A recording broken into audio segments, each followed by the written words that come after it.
guys, it's Horsey Stuff, and guess what? I have different hair today. So this is the first time you guys are gonna see this on my YouTube channel. Although you'll have a few videos back with my old hair because I forgot to film an intro for this video that I filmed a while ago. So anyway, today we are going to be continuing reacting to the movie Useless. In the last segment of this movie, Jesse's uncle had just gone to the hospital, so she's going through the aftermath of that right now. So hopefully she finds good ways to deal with that and maybe make some new friends along the way.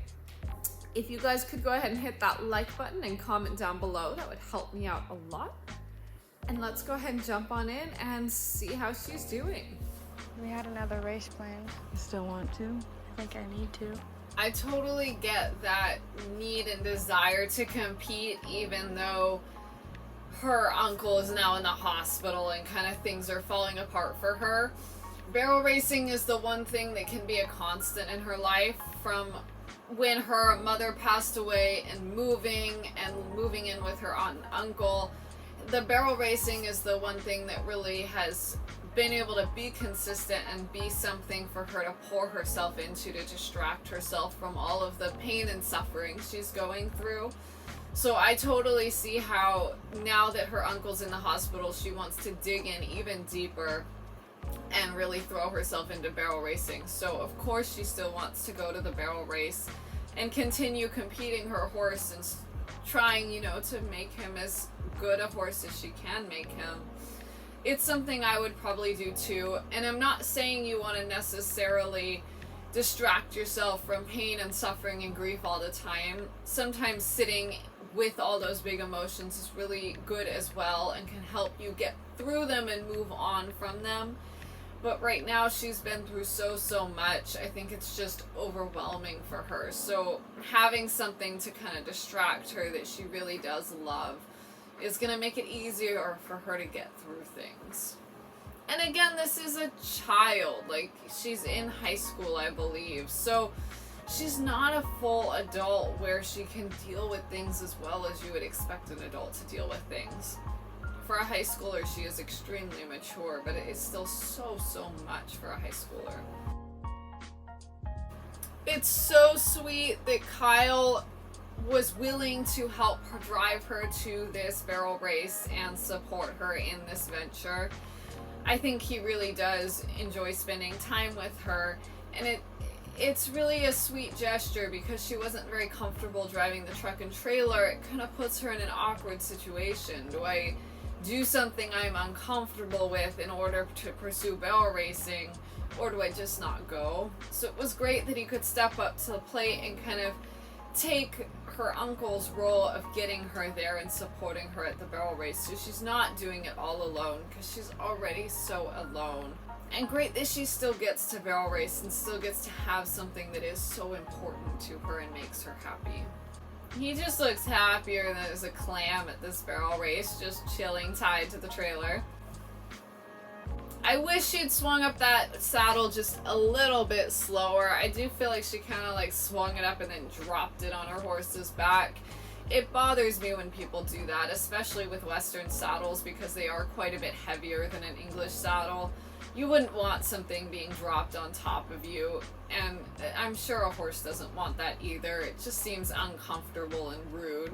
Just because they don't complain doesn't mean we should be able to get away with kind of a constant rudeness, which I think does kind of persist through the horse world. We kind of treat our horses like their job is to behave versus thinking about why a horse might not want to behave or might not want to be involved in whatever we're asking them to do.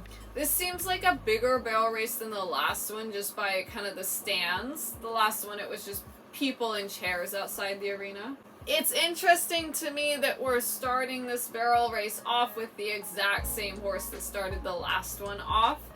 Because this is a bit of a bigger barrel race than the last one, I would have thought we'd see kind of different people in it.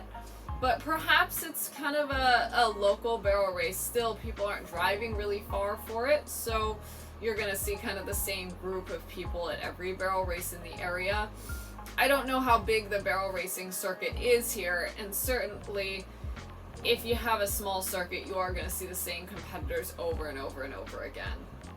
Even on my hunter jumper circuit in kind of California Bay Area, I do see the same barns and competitors at a lot of our shows, even though we do have shows to pick from. And also, I'm driving, you know, most of our shows are an hour to 3 hours away, and everyone else is driving too. So you do have choices. You can go 3 hours south or 3 hours north and kind of pick which shows you want to go to. I don't go to everything on the calendar, and nobody else does either. But I do still kind of see the same people pretty consistently. Oh, it does surprise me though that they had the exact same horse. I wonder if some of that was just filming ease. They already have this horse and rider pair, so just use them as much as they can. That would make a lot of sense from a filming perspective.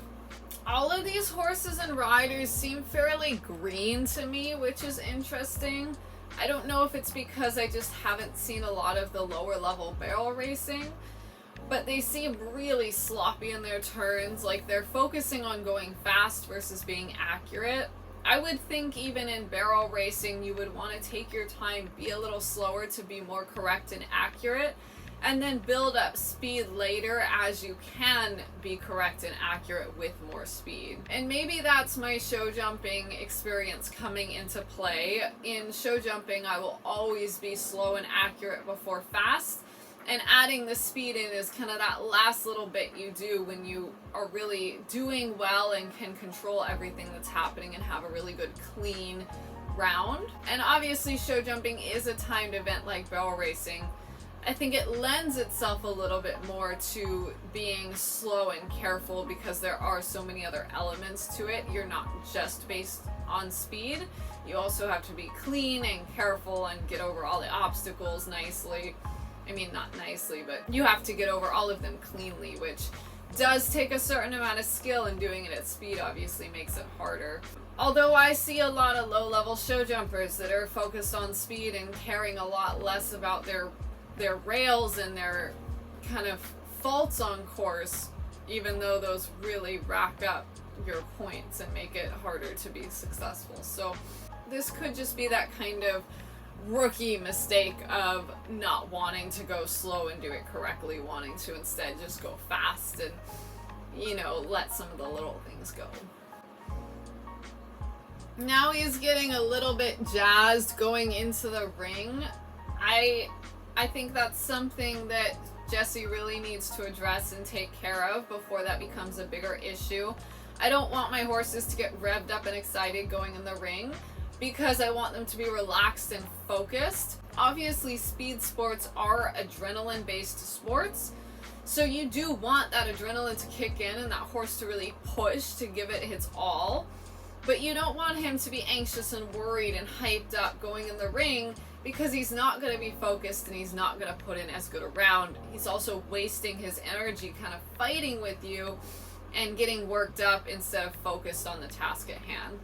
So I haven't seen this from Lucky in the past. It seems like a new thing to me, and I'm hoping that she will address it and not let it continue and become a bigger problem than it was right here. Because it is very much a problem you can work through. I would guess he's starting to anticipate this barrel run and anticipate having to run, so he kind of wants to just get going and get it over with a little bit. So kind of putting more brakes in and not always running your pattern full out might help solve that issue.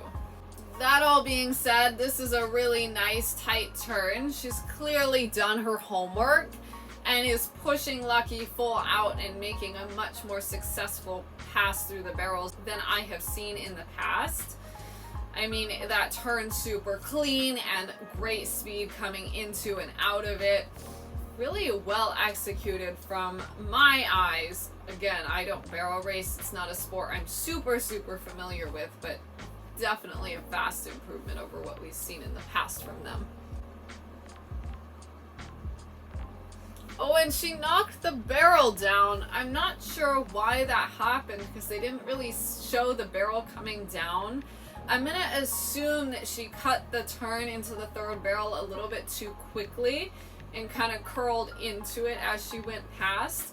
I think that's the most common way I've seen the third barrel come down, which is really unfortunate, but honestly, like, this is such a better round than she's had in the past, so I don't really know how they score a barrel down. I don't know if you get disqualified or you get, like, time on the clock in terms of, like, faults for it, but I think she shouldn't be here to win. This is only her second barrel race ever on Lucky, and it's a vast improvement. This was a really successful round despite the fact that they did have a barrel down. And I love that she stopped him in that kind of tight turn and she didn't get really heavy on his face. I've mentioned this before, but it's kind of a pet peeve of mine that barrel racers stop by just yanking on their horse and running them into the fence. She did a nice job of navigating that turn, using a small circle to help her bring him back to a walk where she didn't have to get heavy on his mouth or get into a fight with him about it. I don't know why she's so upset about this barrel coming down. It's a one-time thing. I haven't seen her ever knock a barrel down before, so well, certainly people can get into ruts where, like, they're always knocking down primarily the third barrel. That seems to be the most common one to come down. Like, this was one silly mistake. Probably won't happen again, and she can go home and train and really make sure that it's not a continual issue. But she did so much better than she's done in the past. I would be so happy with the progress. And I think some of that is I have so much experience showing green horses and young horses that I'm really not looking for winning. I'm not looking for perfection. I'm really able to see what happened and say, was this better or worse than we've been doing in the past? And be happy with the progress the horse is making, even if we're not winning. Obviously, the overall goal would be to train the horse to do better and better until they win, but this is her second barrel race, so I would be treating this like any green horse. And progress, not perfection. This was a huge leap forward compared to their last race, and she should be really happy about that. Even if Lucky turned right into the barrel like she's saying, again, it happened once. He probably made a mistake. Everybody is going to make a mistake at some point, especially when working at speed. And for a horse to just turn a smidgen too early and knock a barrel down, obviously it's a bad thing in a barrel horse, but he's green. He's still learning, so totally understandable he might make that mistake on something he's not super familiar with and well practiced in. I'm so glad that she found somebody else to step in and help take her to that barrel race. I think it was really important for her to continue to live her life despite her uncle being hospitalized. It is really sad to me to see how harsh she's being on herself, because again, I talked about this so much this episode. I don't get it. They knocked a barrel down. If you guys barrel race, leave a comment down below. Let me know why that's such a big deal, because it seems crazy to me. I'm excited to continue watching this movie with you through the next few weeks and see how she continues to progress with Lucky and also how her uncle's doing. Hopefully he continues to improve. I will see you guys all tomorrow. Have a wonderful rest of your day. Bye.